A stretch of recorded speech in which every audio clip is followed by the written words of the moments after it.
Several emergency orders issued by Kansas Governor Laura Kelly to fight the pandemic end later today. KMBC 9's Martin Augustine is live with a look at this. Martin, what does this tell us here? Well, even with vaccination clinics remaining open, such as the one here in this old Kmart at 78th and State in KCK that's run by Wyandotte County, the state of Kansas is now winding down its emergency response to the pandemic. So Governor Kelly is dismissing a number of emergency orders that simply aren't necessary, including ones applying to notaries and witnesses, adult care home licensing, certain rules regarding unemployment benefits and tax withholding, as well as tuberculin testing requirements. All of those emergency orders are expiring at 11:59 tonight. A couple of other emergency orders regarding driver's license renewals and deadlines for rural water district annual meetings, those will expire on June 30th. However, two other emergency orders supporting the statewide effort to continue COVID-19 testing and vaccine administration, those will remain in place. Those are important, the governor says, in her words, because we owe it to Kansans to finish the job. Reporting live, Martin Augustine, KBC 9 News. All right, Martin, thank you. There's growing concern in the metro right now as coronavirus case numbers inch up a bit in some areas. The University of Kansas Health System has 16 COVID patients right now at last check. 2 are in the ICU, both are on ventilators. Meanwhile, there's a growing focus on the new Delta strain originally spotted in India. The variant has been found in Kansas and Missouri, but doctors at the health system say they haven't seen these cases yet. Not yet, and I think those keywords are so far. We know that I think a week or two ago it was 6%. Latest information I saw from the Washington Post is that it's up to 10% now. But the good thing about that is vaccinated people are still protected from that.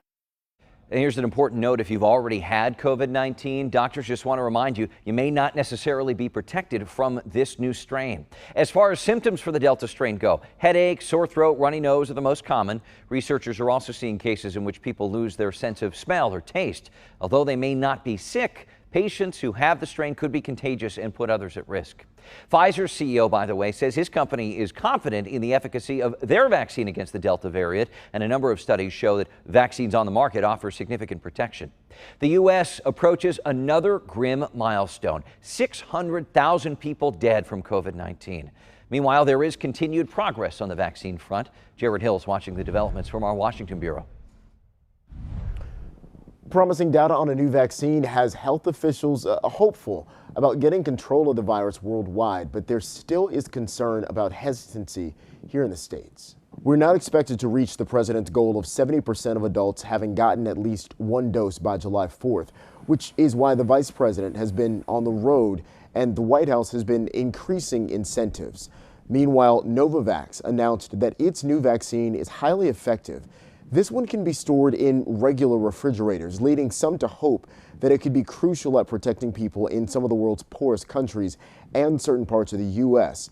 as the more transmissible Delta variant becomes more of a concern. Our vaccine will go out to the people in the world who have no access to vaccines or haven't had to date. The Delta variant is linked to the spread in India and just recently stalled England from relaxing some of its restrictions. Reporting in Washington, Jared Hill. Right now, the CDC says just less than 65% of American adults have gotten at least one vaccine dose.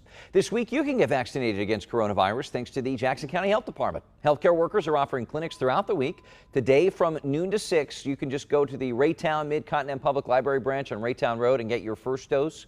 Walk-ins are welcome. Appointments are preferred. If you can't make it out today, don't worry. There'll be clinics all week. To find times, locations, and to make an appointment, go to the Jackson County Health Department's website. And if you want to get the vaccine, can't make it to that one, but you still need some help, need a place to turn, go to KMBC.com, click How to Get a Vaccine to find a clinic near you.